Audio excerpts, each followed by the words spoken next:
Hi, welcome to my Unpopular K-pop Opinions video. I'm pretty sure you've seen a billion of these so far, and who knows, my opinions may not be unpopular. Maybe they are pretty common. But, just for the warning, these are all my opinions. I'm not trying to offend a specific group. That's why I'm like super vague with these. And yeah, that's all I have to say. Yeah. Here's the video. So my first opinion is that I wish NCT stayed as an 18-member group. So NCT is my old group. I love them so much, and I realize that their concept is to have an infinite amount of members and subunits and to like basically take over the world. But I just wish that that wasn't their concept. I myself don't think that I'll be able to handle a group that has 40 plus members that will be in it one day, because it just seems way too overwhelming for me, just like trying to keep up with that many members and stuff. Also, SM has already proved having issues with being fair with members, and like they just saturate and overwork only a few members. And lastly, it's inevitable that with such a large amount of members, some members won't get along, and I just think that it's going to create a toxic atmosphere personally. But anyways, so my second opinion is that I don't like the concept of temporary groups.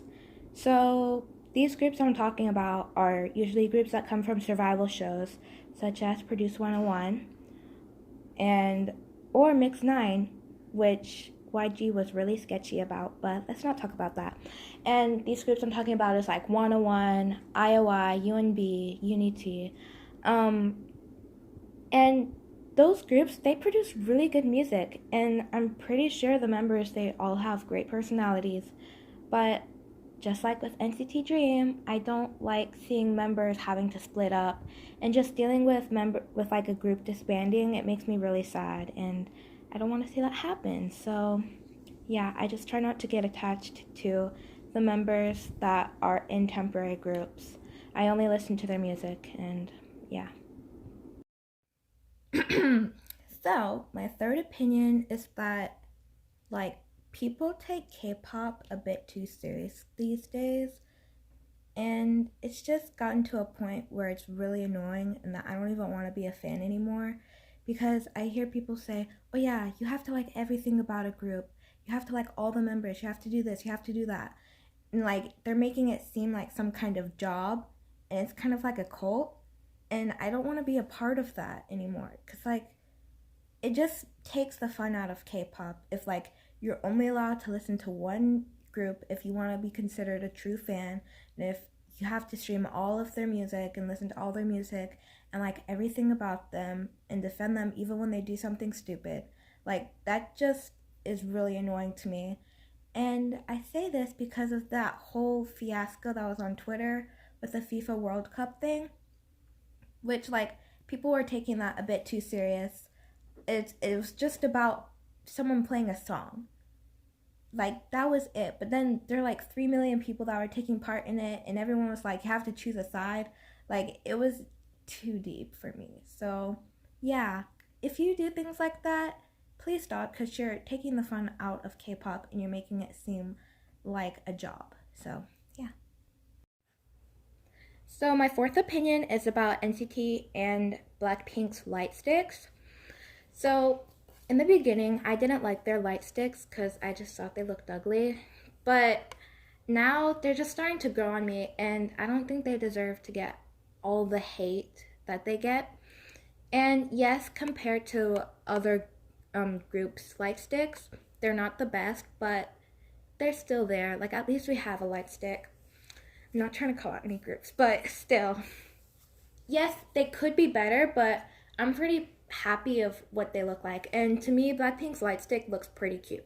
So, okay, so my fifth one, this may be a bit of a mouthful, but does anybody remember those parties, those nights where a Western group like One Direction, their fans, Directioners, got in fights with like K-pop fans?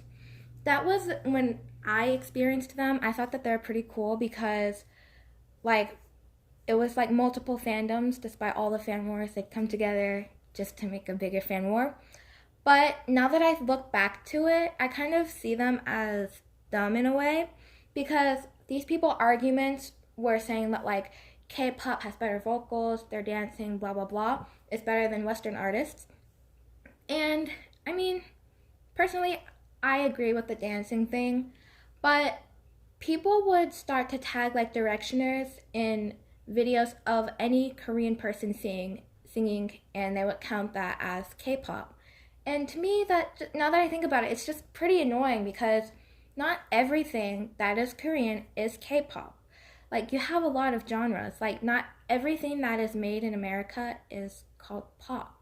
You know, it just seems annoying to me. Like I remember one time someone said that Sohyang was K-pop, and she was like, "Oh yeah, Beyonce could never." Like Beyonce could never, but Sohyang is not K-pop, so why are you bringing her into the mix? Anyways.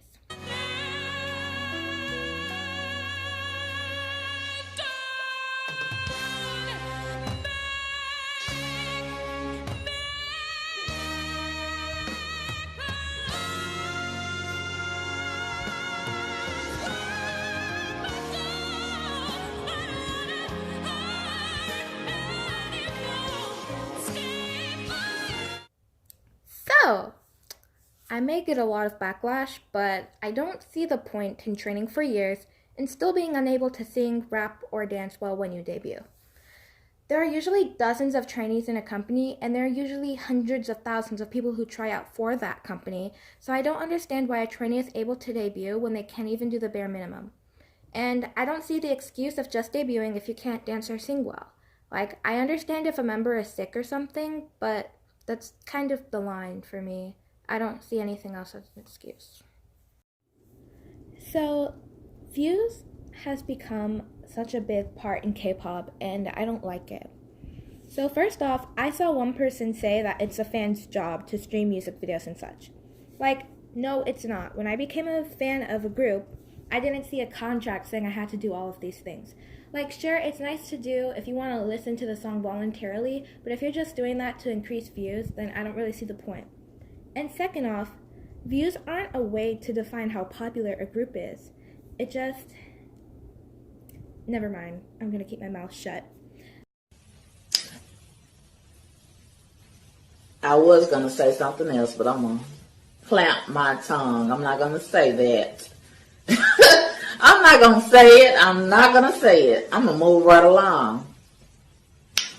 But anyways, the views are just kind of empty views anyway, since it is like the same people streaming the song. Okay, so my last opinion pertains to racism in K-pop. So, I'm not going to be talking about people who are like actual racist because I do realize that there are actual racist people that are K-pop idols. I'm going to be talking about the one event things that happen with K-pop idols that people kind of blow out of proportion. So I'll just have a made up scenario. So let's just say that someone said that X thing looked like a slave. So that was like a one time thing. So then everybody starts hating on them, and rightfully so, what they said was ignorant and stupid. But then they take it too far with saying that they're racist. Like, one event is not going to define who you are as a person, and I think with people calling them racists, it kind of skews the actual definition of racism, and it just kind of takes away the meaning of racism. Like, there's a difference in being racially ignorant and being racist. So I'm just gonna keep my opinion at that because I don't want to make anybody else angry. So, yeah.